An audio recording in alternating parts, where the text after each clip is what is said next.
Maayong adlaw sa inyo tanan mga palangga. For today's video, simulan muna natin sa paglalaga ng saging. Charot! Ang sarap nitong saging na nabili ko mga palangga. Wow! Hello mga palangga akong tunay. By the way mga palanggang aga ko pa nagising at naglaba ako. So kakatapos ko lang magpusot. Kaso tumayo na ako kasi magluluto ako mga palangga. So, yung una ko ang sinalang doon ay saging. Nakasalang na yung aking nilaga na saging na saba. So, ito naman yung aking i-prepare ngayon. Kala ko hindi gumagana. Para mamaya pagdating ni Habi ay luto na. Kasi si Habi ay last night ng panggabi niya ngayon. Last night ng panggabi niya pala kagabi. So, ito yung mga binili ko kahapon. Ayan yung aking lulutuin ngayong umaga para sa aming umagahan at merienda na rin kapag may matira. Sinisipon pa rin ako mga palangga, hindi pa rin siya nawala. Bumili rin ako ng toyo. Ito lalagyan ko siya ng pansit canton. Ayan, kalamansi, sibuyas, bawang, pampalasa, carrots at saka ang aking repolyo. Ayan siya. Hugasan ko muna to slice at saka magagayat na rin ako ng aking panggisa. Yung aking baboy pala mga palangga ay nalaga ko na siya kagabi. So slice ko na lang yun mamaya pagkatapos kong mag-prepare nito. By the way mga palangga, ito na yung aking hinugasan na repolyo at carrots. At saka, mayroon na rin ako ditong bawang at sibuyas. Gagayatin ko muna to.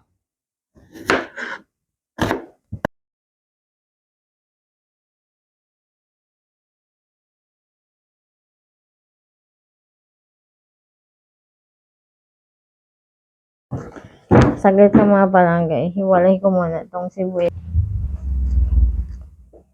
Yung aking, yung aking saging ay kumukulo na siya ngayon. So, tama-tama. Pagkatapos ko na i-prepare to, isunod ko na rin lutuin ang bihon with pansit canton. Para siyang Mickey gisado. Pero simpleng sangkap lang to mga palangga kasi baboy lang ang ilalagay ko. Wala nang iba. I-chop ko lang to ng i-chop ko muna yung aking bawang. Ouch. Umaawas pa. Ang dami ko na kasing labahin kaya maaga pa ako nagising para maglaba.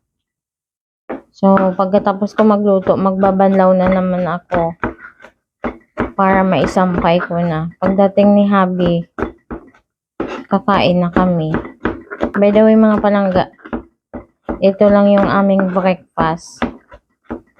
At saka si Habi mamayang hapon kung gusto niya magluto ng ulam, mamayang hapon na. Kasi after niya kumain mamaya, ay matulog naman na yan. Gawa ng galing nga siya sa panggabi. So, after niya kumain, pahinga ng konti, mga 10 minutes. Tapos, matulog na yan siya. Hanggang sa oras ng pagising niya sa hapon. So, nilagay ko na siya dito sa aking maanghang na sibuyas. All set na ang aking panggisa. By the way, yung aking baboy, hindi ko pa na slice. So, mamaya na. Next naman ay ito na ang aking repolyo. Ang kilo ng repolyo mga palangga is 70. 70 na ang kilo. Mahal. Masarap kasi kapag kapag maraming gulay na sahog ang aking pansit. By the way, mga palangga, request ito ni Habi. So, chinat ko nga yung kaibigan ko kagabi. Shout out sa'yo, bakla, Sheena. Sabi ko sa kanya, bababa siya ngayon. Ngayong umaga na siya bumaba kasi kagabi chinat ko siya na may ibibigay ako sa kanya. Yung mga nakuha namin sa nakakaan, ito. Yan yung mga parang sang corn chips yung laman nito sa loob. So dahil inuubo ako, di pa rin nawala, 2024 na, meron pa rin akong ubo at sipon. Hindi si Habi kumakain yan. Ayaw niya. Kasi pag kinain mo kasi yan, para siyang malagkit na pag na-melt na siya, malagkit na siya doon. Parang nasabit sa ngipin-ngipin mo. So, ayaw ni Habi kumain yan. Ako lang kumakain yan. Marami yan. Sabi ko, ibigay ko na lang sa anak niya. Gawa nang hindi naman ako makakain. Dahil inuubo nga ako. Sabi ko, bumaba na siya mamaya. After ko magluto. Tapos, nag-reply siya. Nagtaka daw siya. Napaisip daw siya. Sabi niya, anong ganap? Bakit daw ako papansit kasi hindi naman namin anniversary. Wala naman okasyon. Sabi gano'n. Hindi naman anniversary. Nagluluto pa rin naman ako ng pansit. Lalo na pag request ni Habi. Kasi request ni Habi to ngayon eh. Na-request niya to kahapon pala bago siya umalis. Kaya yan, bumili ako ng kalahati. By the way, yung pansit parang 1/4 lang yan. So, tapos na ako mag-slice nitong aking repolyo. Ayan na, ang dami.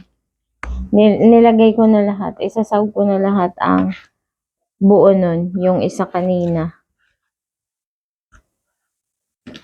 Para maraming gulay. Ayan, isang malukong. Or bowl. Basta yun na yun. Malukong yan sa amin sa Ilonggo. Tapos ito naman ang carrots. So, okay na rin ang aking carrots.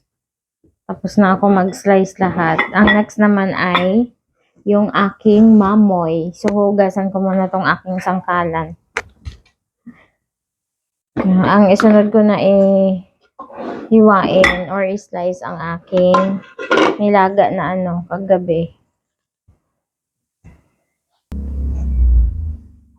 So, ito na nga mga palangga yung aking mamoy na sahog. Worth 60 pesos. Ito lahat. Ayan. May taba-taba at saka laman.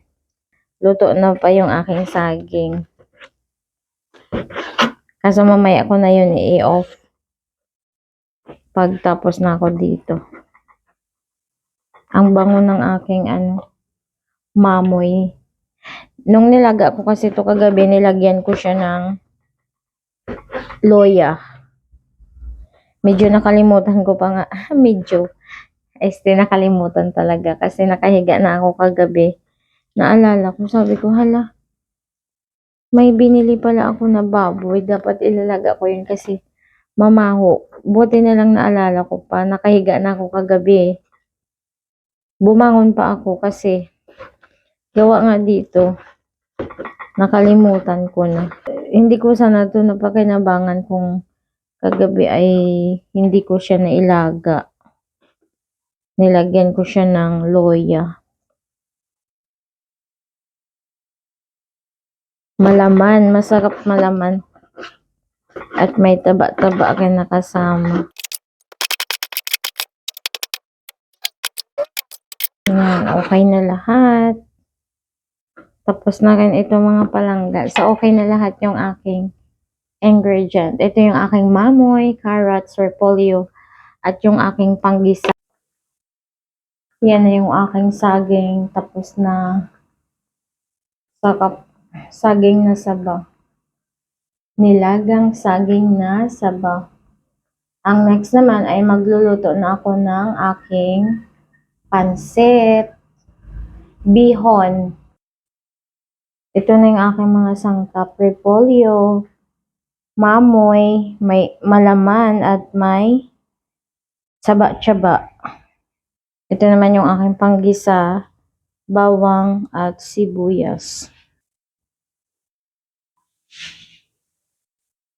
At syempre, hindi mawawala ang aking pampalasa, magic chalap, paminta,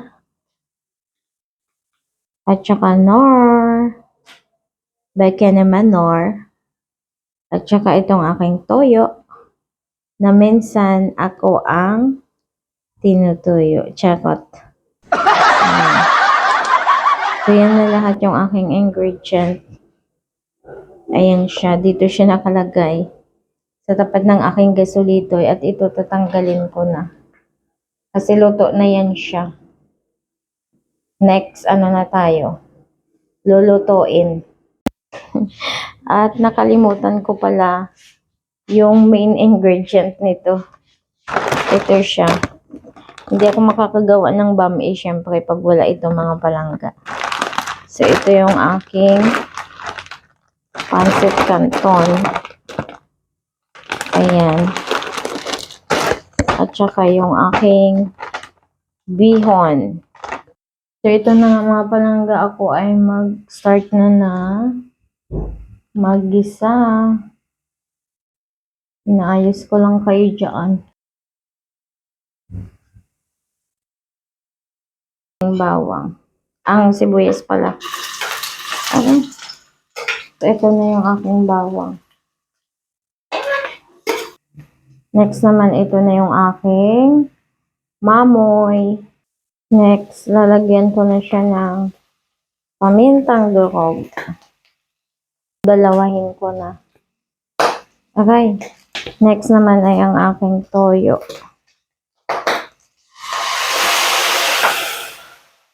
Tapos, oyster sauce ko. Bali, uubusin ko na to kasi konti na lang.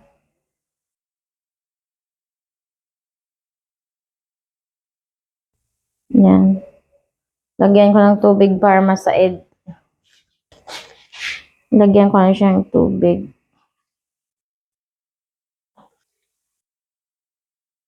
Okay na yan siya. Next naman ay lagyan ko siya ng pampalasa. Tapos, kalahati nito.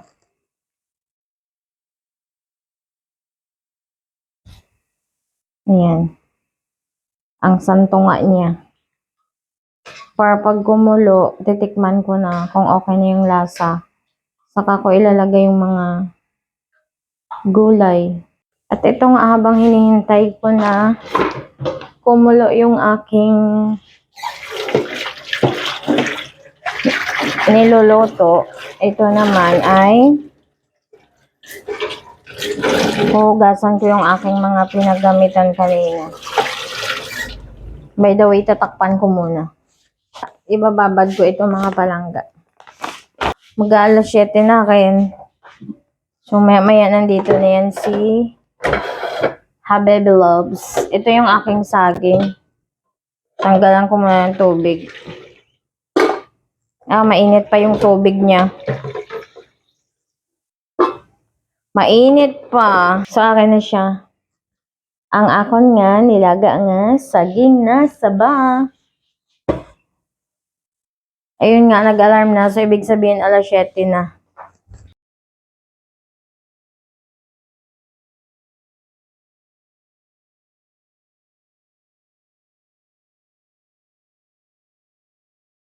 Diyan na yata yung kaibigan ko.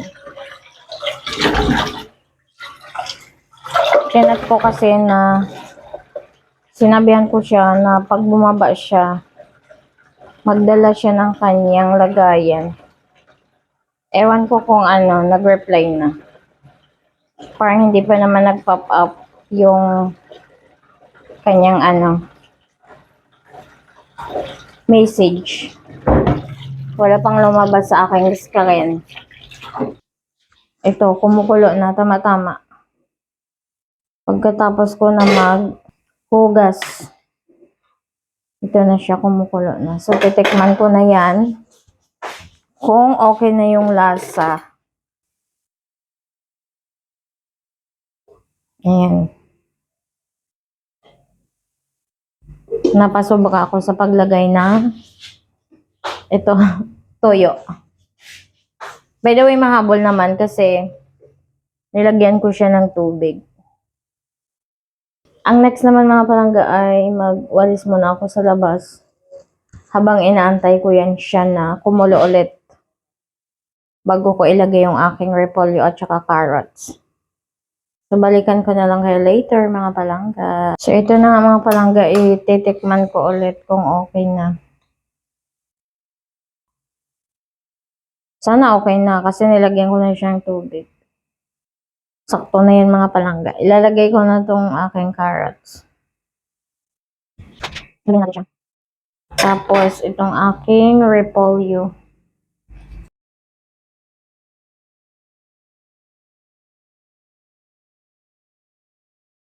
So, hayaan ko muna siya. Hindi ko muna siya haluin. Pag nag-ano na to, pag bumaba na tong aking repolyo, tatakpan ko muna ulit para kumulo. Saka ko siya halo-haloin mga palangga. At ito na nga mga palangga dahil malambot na yung aking gulay. Ihahanguin ko muna siya dito. Yan, tatanggalin ko muna to.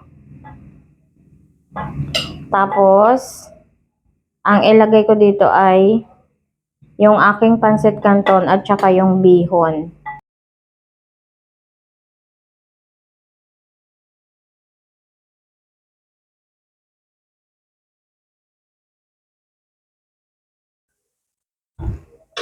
So, ilalagay ko na yung aking gulay. Ayan, mainit. Ayan, may sabaw-sabaw pa.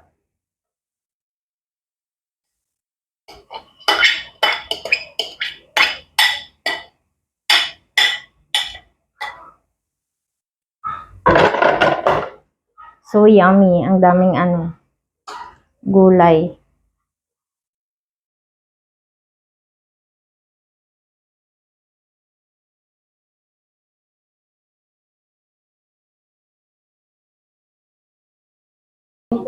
So, ito na nga mga palangga, yung aking pansit. Dumating na yung kaibigan ko. Bibigyan ko muna siya. Parad ka? Hindi. Naka-vlog. Sabi ko sa'yo, nag-vlog ako. Hindi ko na nabasa ng hindi siya may hawak ng cellphone. Ayan, pinadala ko na siya ng lagayan. Para may malagyan na ako. Sana nga magustuhan mo. Magustuhan nyo pala Parati naman yun. ang aking luto. Siyempre, nagbabago din. Malay mo, nagbago na yung panlasa ko. Maalat na. Pwede ko yun. Kanina nga nasubrahan. Dinagdagan ko lang ng tubig. Gawa ng sumubra sa toyo. Sabi ko na, hindi ko siguro si Boklo. Natanong mo siya sila. Hindi, naggabanlaw ako. Para mamaya, sampay na ako bago kami kakain. Madalating na yung mga sila. Andiyan na nga. So, ito mga palangga, yung ibibigay ko sa kanya. At ayan yung inatira sa amin. Hanggang mamaya na yan, may pang merienda pa. Ice cream man ang lagayan. Akala mo talaga ice cream.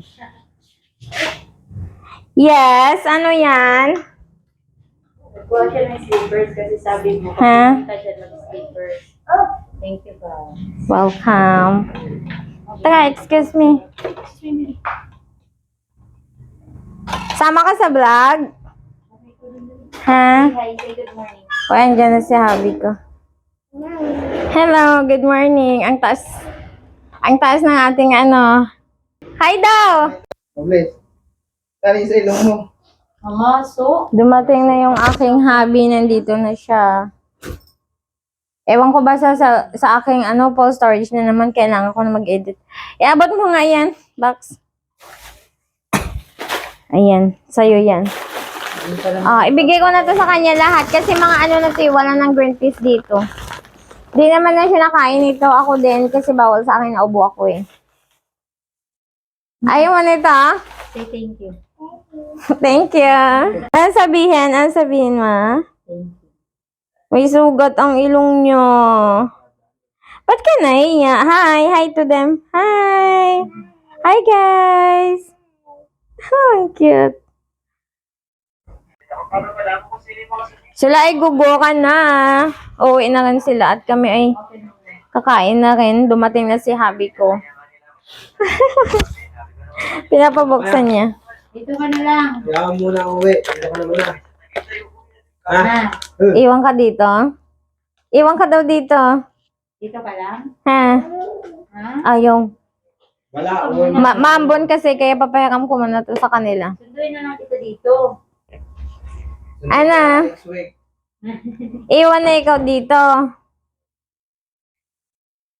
Ayaw mo? Para si mama, si papa mo lang doon. Dito ka muna sa amin. Hiramin ka namin. At yun na nga mga palangga, pauwi na nga ang aking kaibigan at ang kanyang anak. At nalubat na nga ang aking mic, hindi ko nga nalaman dyan, nalubat na. Kaya ayan, walang boses ang aking vlog, kaya i-voice over ko na lang. At pag alis nga ng mag-ina, ito na naman si Joa Bells ang aking kinukulit. Inaasar ko nga sa dyan.